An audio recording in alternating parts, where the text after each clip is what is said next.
हम लोग उस दिन पढ़ रहे थे ये, ठीक है। तो अपन ने क्या पढ़ा कि मैप ऑफ हिस्ट्री में चैप्टर 3, उसमें क्या क्या कौन कौन से मूवमेंट्स हुए हैं, ठीक है। तो अभी इसको देखते जाते हैं हम लोग क्या क्या मूवमेंट्स हुए हैं। ठीक, ओके। इसको फुल फुल पेजेस में देखते हैं तो पूरा दिखेगा। ये याद है आप लोगों को, मैंने ईयर, इवेंट और प्लेस लिखने बोला था, ठीक है। तो मैं एक एक समझाते जाती हूँ, आप लोग नोट्स लिखते जाइए, और जैसे जैसे मैं इसको बताते जाऊंगी सुनते भी जाना, तो आप लोगों को याद करने में बहुत आसानी होगी। ओके, तो चलो चालू करते हैं। अगेन, सबसे पहले ईयर मैं 1914 से चालू करती हूँ, क्योंकि 1914 में क्या हुआ था, वर्ल्ड वॉर 1 हुआ था। उसी से ये पूरा रिलेशन है कि ये जो नेशनलिज्म की फीलिंग है, ठीक है, ये वहीं से चालू होती है। तो क्या हुआ था 1914 में, वर्ल्ड वॉर 1 हुआ था। वर्ल्ड वॉर 1 होने से क्या होता है कि बहुत सारे लोग उसमें इंजर्ड हो जाते हैं, हमारा बहुत सारा उसमें गोला बारूद लग जाता है, ठीक है, एक कंट्री का। और दूसरे लोग भी हमारे ऊपर बॉम्ब्स गिराते हैं, हमारी बिल्डिंग्स को डिस्ट्रॉय करते हैं, तो उससे बहुत लॉस होता है, इकोनॉमिक लॉस कंट्री का। तो अभी आप देख रहे हो, जैसे अभी ये कोरोना का टाइम है, तो आप लोगों को पता होगा सबसे पहला स्टेप जो गवर्नमेंट ने उठाया, उन्होंने जीएसटी बढ़ा दी, ठीक है। क्यों जीएसटी बढ़ा दी? ताकि जो इनकम है वो बढ़े। तो जीएसटी यानी कि टैक्स। तो अब टैक्स बढ़ा हुआ है, ये मैं कब की बात कर रही हूँ, 1914 की, वर्ल्ड वॉर 1, जब ऑलरेडी इंडिया बहुत गरीब हुआ करता था, ठीक है। तो देखो क्या हुआ था, वर्ल्ड वॉर 1 के बाद 1915 में Gandhi ji came back from South Africa. तो साउथ अफ्रीका में अगर आप लोगों को पता होगा कि उन्होंने क्या किया था, कि जब वह ट्रेन में जा रहे थे, he was having ticket also, then उसके बाद भी जो अंग्रेजों ने उनको ट्रेन से उतार दिया था, ये बोल के कि black peoples are not allowed in the train, ठीक है। उनको धक्के मार के निकाल दिए थे, जबकि उनके पास टिकट थी। तो वहां पे उन्होंने इंडियंस को लेके बहुत बड़ा मूवमेंट किया था, जिसके लिए वो बहुत फेमस हो चुके थे ऑलरेडी इंडिया में, ठीक है। कि कोई एक हमारे इंडिया का बंदा है जो फॉरेन में जाके, साउथ अफ्रीका में जाके इंडियंस के लिए लड़ाई कर रहा है, ठीक है, ब्लैक पीपल्स के लिए। देन जब 1915 में वो आए, तो 1916 में उन्होंने 1 साल उनको लगा इंडिया की स्थिति जानने की, कि क्या यहाँ पे स्थिति हो रही है। तो 1916 में क्या हुआ था कि उन्होंने सत्याग्रह, उनका हमेशा से मेन मोटिव रहा है नॉन वायलेंस सत्याग्रह। सत्याग्रह यानी कि सत्य का आग्रह, यानी कि सच्चाई को बोलना है पर बिना वायलेंस के। तो उन्होंने सबसे पहला सत्याग्रह, अगर आपसे पूछा जाए कि फर्स्ट सत्याग्रह 1916 में कहाँ हुआ था, देखो ये क्वेश्चन बहुत टाइप से घुमा के आता है, ठीक है। तो ये भी, ये सारे वो गांधी जी के जितने भी इवेंट्स होंगे, सब हम एज अ सत्याग्रह में ही गिनते जाएंगे, ठीक है। तो जो पहला सत्याग्रह हुआ था 1916 में, वो कहाँ हुआ था, क्यों हुआ था, अगर आपको ऐसा क्वेश्चन आता है एग्जाम में, तो यहाँ पे देखो, पहला सत्याग्रह अपन को कहाँ पे हुआ था कि चंपारण बिहार में। आपको ये दोनों चीजें याद रखनी है, चंपारण भी याद रखना है और बिहार भी याद रखना है, ठीक है। अगर नहीं याद आता है तो आप उस केस में इसको खाली बिहार को भी मार्क करेंगे तो चल जाएगा, ठीक है। एंड ईयर 1916 क्यों? To inspire the peasants. Peasants कौन होते हैं? फार्मर होते हैं। ये जो अमेरिका वाले होते हैं, ये लोग फार्मर्स नहीं बोल पाते, ठीक है, फॉरेन वाले, तो दे यूज टू से पीजेंट्स। तो पीजेंट्स जो स्ट्रगल कर रहे थे किस चीज के लिए? Operative plantation system of Indigo. मैंने पहले भी बताया कि जो इंडिगो का पेड़ होता है, उसकी जो रूट्स होती है वो बहुत नीचे जमीन में गई होती है, जिसके कारण जब इसको, इस फसल को आप निकालते हैं ना, तो लैंड पूरा खराब हो जाता है 1 से 2 साल के लिए, ठीक है, और इसका पैसा भी ज्यादा नहीं मिलता, तो इसीलिए ये लोग इसको नहीं उगाते, ठीक है। तो वहां पे जो ब्रिटिश लोग हैं, they are forcing our farmers to grow indigo, क्योंकि इनको चाहिए क्वीन एलिजाबेथ के लिए, यानी अपने इंग्लैंड के लिए उनको ब्लू कलर चाहिए था, क्योंकि सिल्क के ऊपर जो इंडिगो का कलर है ये बहुत शाइन करता है, ठीक है। और बाकी इसके बाद जब यहाँ पे ये हुआ, ठीक है, सत्याग्रह हुआ, तो गांधी जी ने एक लेटर भी लिखा था क्वीन एलिजाबेथ को, कि यहाँ पे फोर्सफुली आपके जो आदमी है, ठीक है, ये लोग हम लोग के जो फार्मर्स है उन लोग से इंडिगो उगवा रहे हैं। तो क्वीन एलिजाबेथ ने रिटर्न में उनको भेजा था कि ठीक है, इस साल आपका जो भी कॉन्ट्रैक्ट है आप इसको पूरा कर लीजिए, अगले साल से जो अपने आप से आएगा हम उनको ही उगाने बोलेंगे, ठीक है। देन सेकेंड क्वेश्चन आता है कि गांधी जी ने 1917 में जो सत्याग्रह किया था वो कहाँ हुआ था, तो आपको हमेशा ये ईयर के साथ प्लेस याद होना चाहिए। तो नेक्स्ट जो 1917 में उन्होंने किया था वो उन्होंने किया था खेड़ा डिस्ट्रिक्ट ऑफ गुजरात में। कुछ नहीं तो स्टेट जरूर याद रखना, इसके बाद मैं आपको बताऊंगी, ठीक है। तो इसीलिए मैंने बोला ना, हमको मोटे मोटे स्टेट्स याद रहते हैं, प्लेस एकदम से याद नहीं रहता। जैसे हमेशा आप लोग कोशिश कीजिए कि पूरा याद रहे, पर अगर नहीं है तो खाली स्टेट याद करने से हो जाएगा, ठीक है। तो यहाँ पे क्या हुआ था भाई, क्रॉप फेलियर हो गया था। क्रॉप फेलियर यानी सूखा पड़ गया था, बारिश नहीं हुई तो क्रॉप नहीं हुआ। फिर भी जो गवर्नमेंट है उनसे फुल कलेक्शन चाह रही थी। जैसे कि आप लोगों को पता होगा अभी कोरोना पैंडेमिक चल रहा है, तो इसमें गवर्नमेंट ने सबसे पहले तो हमारी जीएसटी बढ़ाई। देन सेकेंड उन्होंने हमारी जो ईएमआई है, आप लोगों को पता है ईएमआई की जो छूट है वो 3 मंथ्स बढ़ा दी है आगे, ठीक है। तो वैसे ही जो सरकार है वो टैक्स को माफ करती है जब ऐसा कोई पेंडेमिक आता है, तो वो समझते हैं कि हमारे जो सिटीजन्स हैं वो कुछ प्रॉब्लम फेस कर रहे हैं रिगार्डिंग सैलरीज एंड ऑल, ठीक है। तो इसीलिए गवर्नमेंट ने यहाँ पे गवर्नमेंट ने सपोर्ट नहीं किया and they wanted full collection, ठीक है। इसीलिए हमने वापस वहां पे सत्याग्रह किया था और वहां पे हम लोगों ने बल्कि टैक्स में छूट भी हम लोगों ने बोली थी, और गांधी जी ने उनके जो वेजेस है वो भी 35% बढ़ाने की डिमांड की थी। तो याद रखना 1917 में जो सत्याग्रह हुआ था खेड़ा डिस्ट्रिक्ट ऑफ गुजरात में हुआ था। देन नेक्स्ट अगर आपसे पूछा जाए कि 1918 का सत्याग्रह गांधी जी ने कहाँ किया था, तो अहमदाबाद। मैंने हमेशा बताया ना, पहले तो वो आए तो सबसे पहले उन्होंने बिहार का प्रॉब्लम सॉल्व किया, देन उनका खुद का स्टेट ये जाना कि अरे यार ये तो हमारे स्टेट का आदमी है, जब बिहार के बारे में सोच सकता है तो हमारे गुजरात के बारे में क्यों नहीं कर सकता। तो उसके बाद के जो दोनों सत्याग्रह हैं ये दोनों गुजरात में हुए, ठीक है। तो ऐसे भी आप लोग याद रख सकते हैं कि लाइन से बिहार गुजरात एंड गुजरात, तो ऐसे भी मार्क कर सकते हैं। तो 16, 17 एंड 18, ओके। तो यहाँ पे क्या हुआ था, dispute between cotton mill workers and cotton mill owners. तो कॉटन मिल वर्कर्स और ओनर्स के बीच में क्या था कि ये लोग भी जो लोन लेते हैं ना, तो ओनर्स उनको छोड़ नहीं रहे थे और वो लोग फ्री में काम करा रहे थे उनसे। बंधुआ मजदूर मतलब मजदूरी तो कराना पर फ्री में, ठीक है। तो ये कब हुआ था, 1918 में, Ahmedabad again Gujarat. Then next है 1918, मैंने पहले भी बताया बहुत इंपॉर्टेंट ईयर है क्योंकि इसमें बहुत सारे चीजें हुई हैं, और ये जो मैंने देखा ये मैप वर्क में बहुत ज्यादा पूछता है, ठीक है। तो नेक्स्ट अपन याद करते हैं कि 1919 में सबसे पहले रॉवलैक एक्ट पास हुआ था दिल्ली में, ठीक है। अब दिल्ली में रॉवलैक एक्ट पास हुआ, तो रॉवलैक एक्ट क्या होता है कि जिसमें जो पॉलिटिकल प्रिजनर्स हैं उनको 2 साल के लिए ट्रायल में भी नहीं आने देते, ठीक है। तो ट्रायल में नहीं आने देना मतलब क्या होता है, जब आपके ऊपर केस चलता है तो आप अपनी सफाई देने के लिए कोर्ट में जाते हैं और आपकी तरफ से वकील आपके जो सबूत है, गवाह है, वो पेश करता है, तो दैट इज कॉल्ड ट्रायल। तो अगर आपको ट्रायल में ही नहीं आने देंगे तो आप अपने आप को बेगुनाह कैसे साबित करेंगे, ठीक है। तो 2 साल के लिए ऑल पॉलिटिकल प्रिजनर्स को वो लोगों ने मना कर दिया था, ठीक है। अब इसकी वजह से क्या हुआ, जो हमारे बड़े बड़े नेता हैं वो लोग सब नहीं आ पा रहे थे, बाहर नहीं आ पा रहे थे गांधी जी का सपोर्ट करने के लिए। तो गांधी जी ने उनके लिए वर्ल्ड वाइड, नेशन वाइड सत्याग्रह करवाया था, ठीक है। अब वो जो सत्याग्रह हुआ था वो उसमें क्या हुआ कि जो ब्रिटिश है उन लोगों ने उनको रोकने के लिए उन लोगों के ऊपर लाठियां बरसाई और वो सत्याग्रह खत्म करवा दिया, ठीक है। फिर कुछ दिन बाद क्या हुआ, वहां पे वो लग गया, क्या बोलते हैं उसको, मार्शल लॉ। तो martial law is actually military law, martial उनको बोलते हैं ना। तो मिलिट्री लॉ के हिसाब से उन लोगों ने बोल दिया था कि कभी भी यहाँ पे 4 लोगों से ज्यादा की ग्रुपिंग नहीं होगी, और जो भी गवर्नमेंट के अगेंस्ट कुछ बोलते पकड़ा जाएगा उसको इम्प्रिजन कर दिया जाएगा, ठीक है।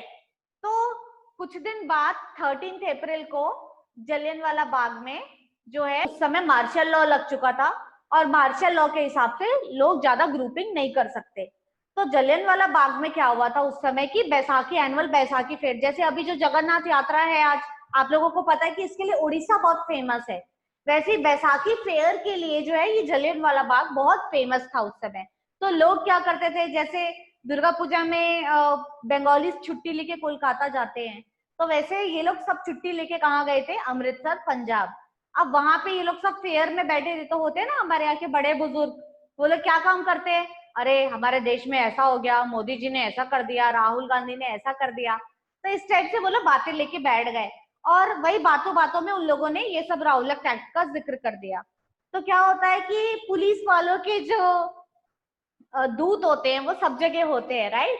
तो उन लोगों ने ये बात जाके गवर्नमेंट तक पहुंचा दी और उस समय जो जनरल ओडायर थे, वो जनरल थे वहां के, तो उन्होंने क्या किया, ही केम विद हिज ट्रूप, ठीक है, अपने बहुत सारे सैनिक के साथ आए, एंटर्ड जलियनवाला बाग, एग्जिट को सारे क्लोज कर दिया उन्होंने, and ordered his troop to open fire on the peaceful crowd, ठीक है, पूरे पीसफुल यानी कि शांत जो क्राउड थी उस पर ओपन फायर के लिए बोल दिया। तो उसके कारण किलिंग हंड्रेड्स ऑफ पीपल, ठीक है। तो इसीलिए ये जो है ये बहुत ज्यादा फेमस रहता है, इसको कैसे भी घुमा के पूछ सकते हैं आपसे, ठीक है, कि मैसेकर कहाँ पे हुआ था, या अमृतसर पंजाब में जो मैसेकर था वो कौन से ईयर में हुआ था, ठीक है।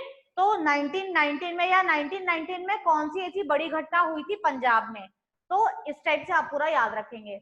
देन नेक्स्ट, ये जो मैंने बोला है ये बहुत इंपॉर्टेंट है, लिख लीजिए, स्टार बना लीजिए इसमें, ठीक है, क्योंकि इसको हमेशा मैंने 3-4 पेपर कल एनालाइज किए कि क्वेश्चन जो मैप का आता है इसको कैसे घुमा के देते हैं। तो ये पहला तो डायरेक्ट लिख के देते हैं, चौरी चौरा इंसिडेंट कहाँ पे हुआ था, मैं आपको अभी नीचे मैप में ये सब चीज दिखाऊंगी, ठीक है। और या तो पूछते हैं कि withdrawing of non cooperation movement के लिए कौन सा प्लेस सबसे ज्यादा इंपॉर्टेंट था। तो आप लोगों को याद होगा कि जो नॉन कोऑपरेशन मूवमेंट है ये गांधी जी ने चालू किया था along with 2 Muslim leaders Mohammad Ali and Shaukat Ali. तो उनके साथ इन्होंने क्या किया, they stop cooperating the government, कोई भी जो गवर्नमेंट ऑफिस में काम करते ऑफिसर्स नहीं जाते थे, टीचर्स स्कूल नहीं जाते थे, तो कुल मिला के ये लोग कोऑपरेट नहीं कर रहे थे गवर्नमेंट को। तो ये इतने लोग वहां पे इतने जोश से भर गए ना कि चौरा चौरी में उन लोगों ने क्या किया कि 2-4 पुलिस जो उन लोगों को डांट रही थी, मार रही थी, उनको इन लोगों ने मार दिया और इन्होंने पूरा का पूरा पुलिस स्टेशन जला दिया। But Gandhi ji totally against थे वायलेंस के, तो उनको ये चीज पसंद नहीं आई और उन्होंने नॉन कोऑपरेशन मूवमेंट पूरी की पूरी तरह से खत्म कर दिया। तो ये कब हुआ था, 1922 में यूपी में, ठीक है। देन नेक्स्ट, दांडी मार्च, अगेन ये भी फेमस है क्योंकि हमेशा इसका स्टार्टिंग और एंडिंग प्लेस पूछा जाता है, और ये ईयर यहाँ पे लिख लीजिए आप लोग 1930, ठीक है, ओके। तो दांडी मार्च दांडी में हुआ था, जो कि ये दांडी गुजरात में है, गुजरात के एंड में, मैं अभी इसके बाद मैप में आपको दिखाऊंगी, और non tax companion Bardoli Gujarat में, ठीक है। मतलब कुल मिला के देखा जाए तो एक ही मुझे बिहार का इंसिडेंट मिला और एक दिल्ली का और एक यूपी का, बाकी सब देखा जाए तो गुजरात का इंसिडेंट है, ठीक है। तो स्टेट वाइज आप लोग याद रखेंगे। तो मैं हमेशा लोगों को बोलती हूँ कि भैया सबसे पहले तो अपने स्टेट्स या बाकी स्टेट्स को आप लोग जान ले कहाँ कहाँ से ये आते हैं। तो यहाँ पे देखो, अभी हमने जो मैप में देखा चंपारण दिख रहा है, बिहार कहाँ पे है, अपना स्टेट आइडेंटिफाई कर पा रहे हो, छत्तीसगढ़। देन छत्तीसगढ़ के इस तरफ महाराष्ट्र, ऊपर उड़ीसा एंड देन बिहार, तो बिहार में है चंपारण, ठीक है। तो ये मार्क कर लेंगे आप लोग चंपारण। देन चौरा चौरी इंसिडेंट कहाँ हुआ था, यूपी में, देखो जस्ट चंपारण के बगल में चौरा चौरी इंसिडेंट, ठीक है। देन यहाँ पे जाएंगे तो ऊपर देखो अमृतसर, ठीक, उसके बाद ये देखो खेड़ा डिस्ट्रिक्ट, अहमदाबाद और बरदौली और डांडी, ये चारों यहीं पे है। ये डांडी देखो बेटा, ये एकदम ना गुजरात जो है ये जरूर सैंड वाला है, पर इसका जो कुछ हिस्सा है ना ये सी के पास पड़ता है। तो ये जो डांडी गांव है, यहाँ पे नमक यात्रा हुई थी ना, जो दांडी मार्च हुआ था, ठीक है। नेक्स्ट हमें याद करना है कि इंपॉर्टेंट कांग्रेस सेशंस कहाँ कहाँ पे हुए थे, ठीक है। तो कांग्रेस सेशन में देखो कि यहाँ पे फर्स्ट सेशन, एग्जाम में हमेशा ऐसा आता है, ये ना डायरेक्ट ईयर दे के पूछता है, यहाँ पे आपको ईयर याद करने की जरूरत नहीं है, लेकिन प्लेस याद करना बहुत जरूरी है, and it's very very important as the point of map, ठीक है। तो यहाँ पे क्या है, हमेशा पूछता है कि फर्स्ट कांग्रेस सेशन कहाँ हुआ था, तो पहला कांग्रेस सेशन बॉम्बे में हुआ था, now it is known as Mumbai. तो मुंबई आप लोग गैस कर पा रहे हैं, ये सी के पास अपने छत्तीसगढ़ के बगल में यहाँ नीचे पूरा का पूरा मुंबई है। तो आप कहीं पे भी बॉम्बे लिख देंगे तो चल जाएगा, बस स्टेट आपको सही मार्क करना है, ठीक है। देन नेक्स्ट पूछता है कि कांग्रेस सेशन 1916 में कहाँ हुआ था। तो 1916 में हुआ था लखनऊ यूपी में, पर जहां तक मैंने पेपर देखा है हमेशा का हमेशा 1920 पूछता है, क्योंकि 20 में 2 जगह हुआ था। तो बच्चे क्या है कंफ्यूज रहते हैं कि कहाँ पे हुआ था, कौन सा वाला पूछ रहा है, तो इसलिए मैं याद करा दूं 1916 लखनऊ यूपी, 1920 में 2 हुआ था, एक हुआ था दिसंबर में और एक हुआ था सितंबर में, ठीक है। तो सितंबर में हुआ था कलकत्ता में और दिसंबर में हुआ था नागपुर में। अगर आपको एकदम से मंथ नहीं मेंशन करेगा तो आप दोनों में से कोई भी मार्क करेंगे तो वो आपको एग्जाम में सही देंगे, ठीक है। Indian National Congress session 1920 was held in, और मार्क द प्लेस, तो आप नागपुर करेंगे तो भी सही है, कलकत्ता करेंगे तो भी सही है। पर अगर वो आपको बोलते हैं कि आईएनसी सेशन दिसंबर 1920 कहाँ हुआ था, तब आपको एकदम से नागपुर मार्क करना है, ठीक है। तो ऐसा आप लोग लिख लीजिए, दिसंबर में Nagpur, Maharashtra again state is important place, then Calcutta कहाँ, वेस्ट बंगाल, ठीक है। देन इंडियन नेशनल कांग्रेस सेशन 1929, ये वाला भी बहुत इंपॉर्टेंट है क्योंकि ये अकेला ऐसा सेशन है जो पाकिस्तान में हुआ था, लाहौर में, ठीक है। तो ये इंडियन नेशनल कांग्रेस के लिए मैं आपको ये 2 बहुत मार्क करूंगी कि 1920 में, क्योंकि 2 है इसलिए आपको पता होना चाहिए, और सेशन जो 1929 वाला है ये बहुत इंपॉर्टेंट है क्योंकि ये लाहौर में हुआ था, ठीक है। ये क्या है, मैप्स के बारे में, ठीक है। तो मैप में अपन यहाँ पे ध्यान देंगे, आपको डैम का नाम याद रखना है और उसके साथ ही साथ आपको इनके प्लेसेस भी याद रखने हैं, ठीक है। ओके, तो देखते हैं सबसे पहले सजल प्रोजेक्ट जम्मू एंड कश्मीर। तो मैप में जम्मू एंड कश्मीर याद रखेंगे, और ऐसा कर्नाटका, राजस्थान, उड़ीसा, उत्तराखंड, तेलंगाना। तो इनमें से जो बार बार एग्जाम में आता है वो है Hirakud dam and Nagarjuna Sagar dam, ठीक है। अभी तक 2 बार ये आ चुका है, तो इसको याद रखेंगे, पर कोशिश करेंगे कि आप पूरा ही याद रखें, ठीक। मैंने बोला ना, पास होना है तो इंपॉर्टेंट याद रखो, बट अगर अच्छे मार्क्स स्कोर करने हैं तो पूरा याद रखिए, ठीक है। आप देख लो ये वाले नीचे में मैप है, ठीक है। थोड़ी देर बाद मैं इसको वहां भी पोस्ट कर दूंगी हमारे ऐप में। सजल प्रोजेक्ट ये ऊपर आता है जम्मू एंड कश्मीर में, ठीक है। ये देखो रतन प्रताप सागर डैम कहाँ पे है, मध्य प्रदेश में, ठीक। और वैसे ये जो नागार्जुन है ये कहाँ है, नीचे कर्नाटका में। तुंगभद्रा, ये जो सारे हैं ये सभी इंपॉर्टेंट है, कौन कौन सा पूछ लेगा कुछ बोल नहीं सकते, ठीक है। तो कोशिश करो जितना आप लोगों से याद हो सके, जैसे अगर एक एक जगह में 2-2 है या तो फिर तुक्का मारने की कोशिश करो, ठीक है, कि कहाँ कहाँ पे हो सकता है। वो जनरली बहुत फेमस फेमस पूछेगा कि जो डैम्स होती हैं ऑब्वियसली बड़ी बड़ी नदियों पे होती हैं, ठीक है।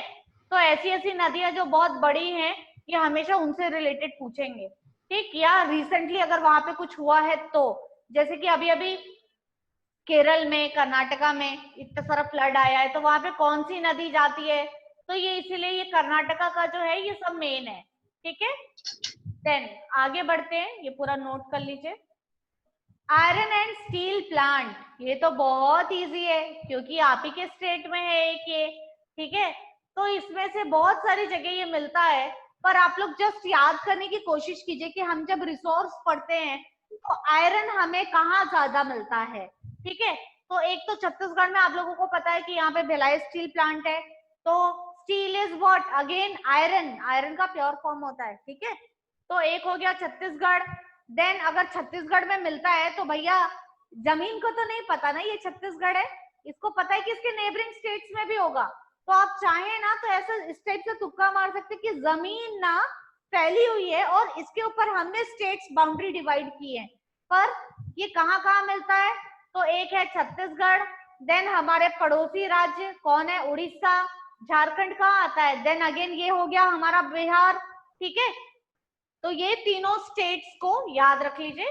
तो अगर आपको आयरन एंड स्टील आएगा कि mark the state which is a iron and steel producer, तो आप इन तीनों में से कोई सा भी एक कर सकते हैं, ठीक है। देन नेक्स्ट है कॉटन टेक्सटाइल इंडस्ट्री, ठीक है। देन अगेन ये रिलेट कीजिए कि कहाँ पे cotton, cotton what is cotton, जहाँ की सॉइल जो है अपन ब्लैक सॉइल को बोलते हैं ना कॉटन सॉइल, तो वहां पे ज्यादा होता होगा।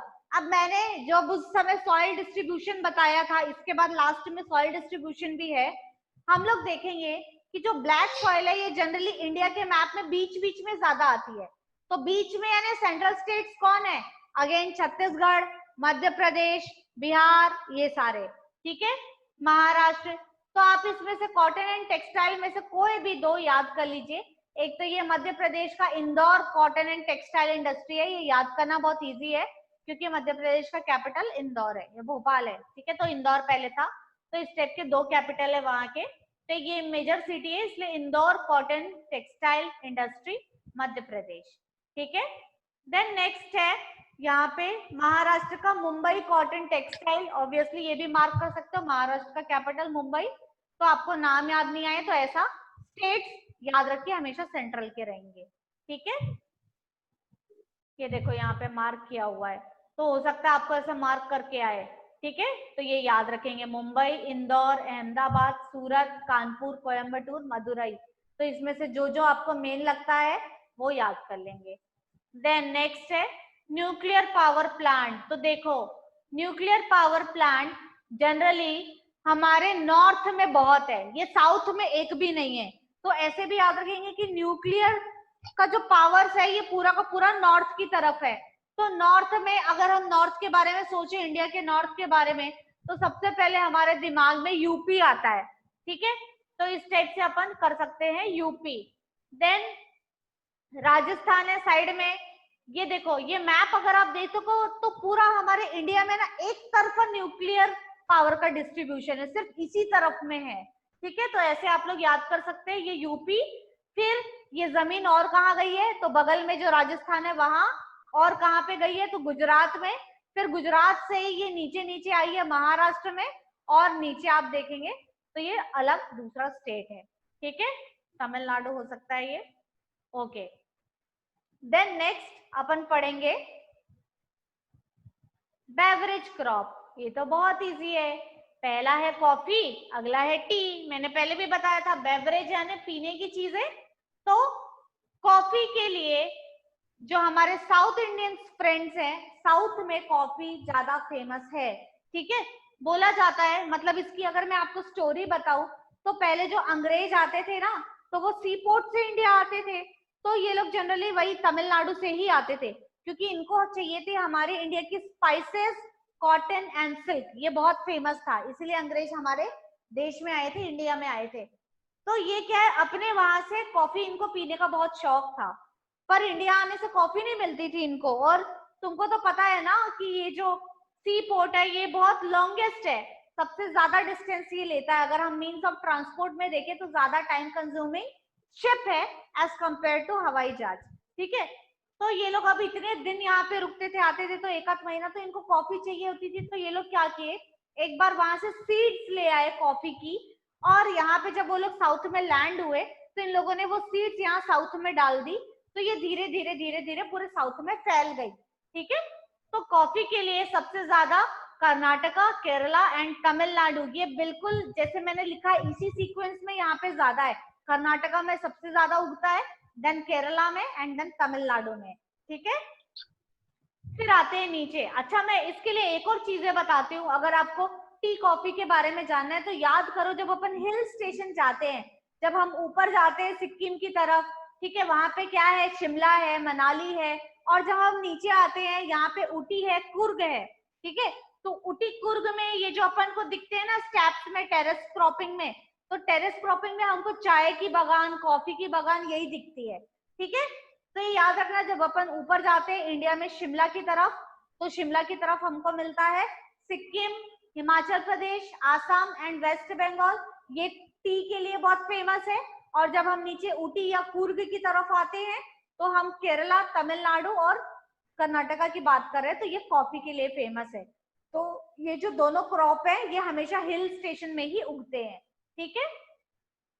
देन अगला लीस्ट इंपॉर्टेंट है, यहाँ पे आप देख सकते हैं ये सब कॉफी और ये सब कहाँ मिलता है। तो यहाँ देखो ये टी जो है ओवल शेप में है और कॉफी जो है स्क्वायर शेप में है। तो ये देखो कॉफी नीचे ज्यादा मिलती है, ऊपर कहीं नहीं मिलती है, ठीक है। और ऊपर टी देखो तो ये देखो यहाँ ऊपर ओवल शेप आपको ज्यादा दिखेंगे, ये नीचे कहीं नहीं मिलता, ठीक है। देन नेक्स्ट जाएंगे मेजर राइस ग्रोइंग एरिया। तो अपने इंडिया में देख लो, इस मैप में बहुत अच्छे से आप देख सकते हैं कि कहाँ कहाँ पे राइस फेमस है। मैंने बताया ना एक ही टाइप के सॉइल में ये उगते हैं, तो इंडिया में एक तरफा है ये सॉइल का ग्रोइंग। तो देखो कहाँ कहाँ पे है, आप ये भी हिसाब लगा सकते हैं कि कहाँ के लोग ज्यादा खेती करते हैं, ठीक है। तो कहाँ के लोग करते हैं, पंजाब में बड़े बड़े ट्रैक्टर ट्रक्स वहीं पे ज्यादा आते हैं, ठीक है। तो क्योंकि पंजाब में इसका नाम भी इसीलिए पड़ा पंज अब, 5 नदियां का समूह, पंच अब पंजाब, ठीक है। तो यहाँ पे बहुत 5 नदी जाती है, वही वो झेलम रावी, ठीक है। तो यहाँ पे जो क्रॉप उगाने के लिए इनका लैंड बहुत अच्छा है। तो राइस की जब हम बात करें या व्हीट की बात करें तो पंजाब हमेशा लीडिंग स्टेट्स में आते हैं, ठीक है। तो ये मैप में देखो बहुत अच्छा इन्होंने मार्क किया है कि राइस के लिए कहाँ कहाँ फेमस है। तो ऊपर से देखते जाइए, पंजाब, उसके बगल वाला Haryana, then Delhi, then Uttar Pradesh, then Bihar, थोड़ा सा वेस्ट बंगाल, देन छत्तीसगढ़, उड़ीसा, तेलंगाना, आंध्र प्रदेश एंड तमिलनाडु, ठीक है। तो राइस के लिए ऐसे हमारे इंडिया में फेमस है। अब नेक्स्ट आते हैं हम लोग वीट के लिए। तो ये भी आप देखेंगे कि साउथ वाले वीट नहीं उगाते, ठीक है। तो यहाँ पे भी अगेन जो कॉमन स्टेट्स हैं वो मध्य प्रदेश और पंजाब, हरियाणा, दिल्ली, उत्तर प्रदेश और बिहार है, ठीक है। क्योंकि ये जो राइस और व्हीट है ये हम जब क्रॉप्स के बारे में पढ़े थे ज्योग्राफी में, हमने देखा कि इनको ज्यादा पानी की जरूरत है। तो ये ज्यादा पानी सिर्फ और सिर्फ हमारे पंजाब, हरियाणा, दिल्ली, क्योंकि यहाँ नदी है ना बेटा, दिल्ली आगरा में क्या है, यमुना नदी है पीछे। और वैसे ही पंजाब में 5 अब है, 5 नदियां हैं। वैसे ये बीच में देखे तो ये गंगापुरी हिमाचल प्रदेश से बह के आती है, ठीक है। तो ये यहाँ पे इनको नदियां ज्यादा मिल जाती हैं, ठीक। देन मध्य प्रदेश में अगेन हमारे यहाँ भी एक नदी है, कौन सी नदी है मध्य प्रदेश में, नर्मदा का उद्गम है, ठीक है, ओके। दिल्ली में यमुना है, सॉरी, ठीक। तो ये सब जो है ये वीट के लिए फेमस है, तो आप लोग ऐसे याद रख लेंगे इसको, वीट और ये। देन यहाँ पे मैंने अगले मैप पे आपको सॉइल दिखाया हुआ है, ठीक है। तो सॉइल को आप लोग देखेंगे कि इंडिया में कैसी कैसी सॉइल है। तो देखो बहुत अच्छा मार्क किया हुआ, फॉरेस्ट एंड माउंटेन्स। कहाँ है भाई forest and mountain, obviously Kashmir में ज्यादा है माउंटेन, ठीक है। देन एलुवियल सॉइल, मैंने पहले भी बताया था, alluvial soil 2 types, khadar and bhangar. ये जो है मेन गंगा रिवर से बनती है। तो ऊपर देखो जहां से गंगा बह के आती है ये वही वाला है पूरा जमीन। अगर आप एलुवियल सॉइल को देखेंगे, ये लाइट ग्रीन कलर का जो यहाँ पे मार्क है ये गंगा नदी का ही पाथ बना हुआ है, ठीक है। देन देखेंगे रेड एंड येलो। तो रेड क्यों होता है, क्योंकि इसमें फेरस होता है। अगर आपको केमिस्ट्री में Fe याद होगा, फेरस किसके लिए है, आयरन के लिए है, आयरन Fe से डिनोट किया जाता है। तो मैंने अभी बताया, ऊपर हमने पढ़ा आयरन एंड स्टील इंडस्ट्री। तो आयरन एंड स्टील इंडस्ट्री कहाँ कहाँ है, यही बीच बीच में छत्तीसगढ़। देन जमीन तो पूरी ऐसे ही है, तो छत्तीसगढ़, इसके बगल में उड़ीसा, देन झारखंड, ठीक है। तो इसी टाइप से ये जो रेड एंड येलो सॉइल है ये वही मिलेगी जहां पे आपकी स्टील और आयरन ज्यादा होंगे, ठीक है। देन जो इंपॉर्टेंट है वो है ब्लैक सॉइल। मैंने अभी बताया कॉटन सॉइल, ब्लैक सॉइल कहाँ मिलता है, मध्य प्रदेश में ज्यादा मिलता है। तो अगर इसको देखा जाए तो इसने मध्य प्रदेश के ऊपर नीचे का जो जमीन है ये घेर के रखा है कॉटन सॉइल ने, ठीक है। बाकी इंपॉर्टेंट नहीं है। एक है ये एरिड सॉइल। एरिड नाम बहुत अलग है पर इसका सिंपल सा मीनिंग है डेजर्ट। तो डेजर्ट यानी रेतीला जमीन कहाँ है, जब भी मैं इंडिया में डेजर्ट की बात करूं ऑब्वियसली आप लोग राजस्थान पहुंच जाते, थार डेजर्ट में पहुंच जाते, सहारा डेजर्ट में पहुंच जाते, ठीक है। तो ये सब कहाँ पे है, सिर्फ और सिर्फ राजस्थान में। तो हमको जो सॉइल है बस ऐसे ही पढ़ना है। अब ये नोट्स मैं आपके नोट्स वाले सेक्शन में डाल देती हूँ, तो आपको ये पूरा MS word file as it is मिल जाएगा, आप वहां से इसको पढ़ सकते हैं। ठीक है,